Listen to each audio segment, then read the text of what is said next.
बड़ी पैसे चाचा मोमेंट क्या रहा है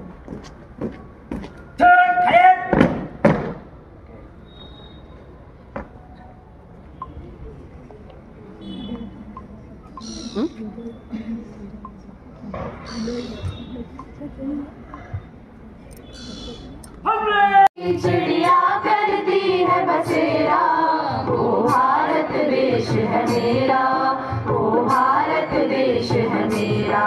जहाँ डाल डाल पर सोने की चिड़िया करती है बसेरा, वो भारत देश है मेरा, वो भारत देश है मेरा। जहाँ सत्य अहिंसा और धर्म का पग पग लगता डेरा, वो भारत देश है मेरा, वो भारत देश है मेरा। जय भारती। एसएसके कैंपस अल्मोड़ा की धरती पर भारत कैडेट का सलाम भारत के प्रति एक श्रद्धांजलि है।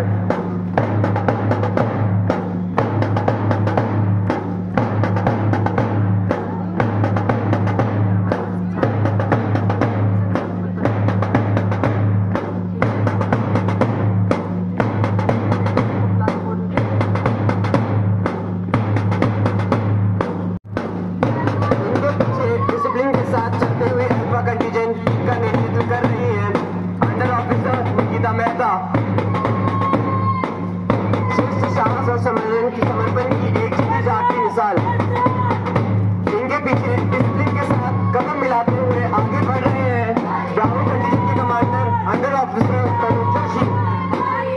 हर कदम भारत की एकता और सम्मान के प्रति।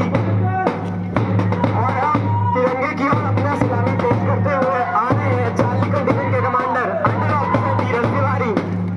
हर नजर पर टिक जाती है जब वे अपनी शौर्य के कहानी कदमों में लिखते हैं। लेकिन शौर्य का सबसे आगे बढ़ रहे हैं डेल्टा कंटिजेंट के commander under officer Himani Tiwari. तिरंगे की शान में डूबकर विजय के रंग में रंगकर देश की हिंदुस्तान हमारा हमारा सारे जहां से अच्छा, हिंदुस्तान हमारा हमारा सारे जहां से अच्छा। हम बुलबुले हैं इसकी, ये गुलसिता हमारा हमारा सारे जहां से अच्छा। हिंदुस्तान हमारा हमारा सारे जहां से अच्छा। पर्वत वो सबसे ऊंचा,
कुलपति प्रोफेसर सतपाल सिंह बेस जी, विश्वविद्यालय के समस्त संकायाध्यक्ष, समस्त विभागाध्यक्ष, समस्त प्राध्यापकगण, समस्त कर्मचारी वर्ग और यहाँ पर उपस्थित एनसीसी दोनों बटालियन 24 एंड 77 के सभी कैडेट्स और प्यारे विद्यार्थियों, सर्वप्रथम मैं इस मंच के माध्यम से आप सभी लोगों को स्वतंत्रता दिवस की हार्दिक बधाई और शुभकामनाएं प्रेषित करता हूं। अब हम जो है भारतवर्ष जो है अपने 100वें स्वतंत्रता दिवस की ओर को धीरे धीरे आगे को बढ़ रहा है, तो हम भी जो कि थीम थी पिछले वर्ष की माननीय प्रधानमंत्री जी द्वारा दी गई विकसित भारत, तो उस विकसित भारत की सोच को कि किस तरह 2047 तक एक भारत एक विकसित राष्ट्र बने, प्रभु हर तरह से संपन्न राष्ट्र बने, इसके लिए हम लोग प्रयासरत हैं और हम सब लोग लगे हुए हैं। तो इसके लिए हम सबको प्रयास करना है आने वाले समय में, और किस तरह से हम अपने भारत देश को अपनी ओर से किस प्रयास करके किस तरह से आगे बढ़ा सकते हैं, ये हमें सोचना होगा। और आज हम इस स्वतंत्रता दिवस पर सबसे पहले तो हम उन सब स्वतंत्रता संग्राम सेनानियों को नमन करते हैं कि जिनके बलिदान से हम आज इस स्वतंत्र हवा में सांस ले पा रहे हैं। अगर उनका बलिदान नहीं हुआ होता तो शायद हम आज भी परतंत्र ही होते। तो हम एक स्वतंत्र देश के स्वतंत्र नागरिक के रूप में आज हम यहाँ पर उपस्थित हैं और अपना ये 79वां स्वतंत्रता दिवस मना रहे हैं। मैं ज़्यादा आप लोगों का समय नहीं लूंगा क्योंकि मेरे से पहले अधिकतर वक्ता स्वतंत्रता दिवस के बारे में बहुत कुछ बता चुके हैं। तो आप सभी लोगों को स्वतंत्रता दिवस की बहुत बहुत बधाई और मैं आप सभी लोगों के उज्जवल भविष्य की कामना करता हूँ। धन्यवाद। I congratulate you on the 79th Independence Day celebrations of this great nation. Definitely, whenever we go back and look back 1947, 15 August 1947. Now you see compare the people that time were there in the country who were not having the basic rights of this country. Today, for each and everything, we have a right to ask. The biggest change in this country has brought to people by the great nation that we have a right of information. Can you imagine that kind of things before 1947? The white-skinned who ruled this country brutally, we were not having this right to even ask them why you are beating, why you are putting us behind the jails, why these atrocities. Whatever they were doing, it was acceptable to everyone because we were slaves that time. Things changed. This nation changed. I personally believe, and it is my very strong belief, people may agree with me, may not agree with me, this country got independence not only by using one weapon, that of peace, what we call the philosophy of Mahatma Gandhi. Apart from the philosophy of Mahatma Gandhi, we were having a very big team of brave warriors. They fought, and they fought for the nation. Today, with the independence that we are joining or enjoying, is the fruit of those sacrifices those made before 1947 for a long time. Even today, in the era of modern world where everything is changing overnight, in terms of politicals, in terms of the world order, in terms of the war, we are the only country in the world who can say proudly that we don't have any enemy. If anybody makes us its enemy, that they understand making India as an enemy, branding India as an enemy, you have to pay the cost. They have seen in the recent past, once you declare us enemy, we react very heavily and sharply. We have reacted towards those neighbors who thought that and who are still thinking that the India is the enemy. We have not declared you enemy. 3 or 4 times, as in when you declared us enemy, you tried to fight with us, you got a wonderful lesson, and your many generations will remember these lessons. So India is always a country who have taught the world and will teach the world. We are the country, we are the people who love peace.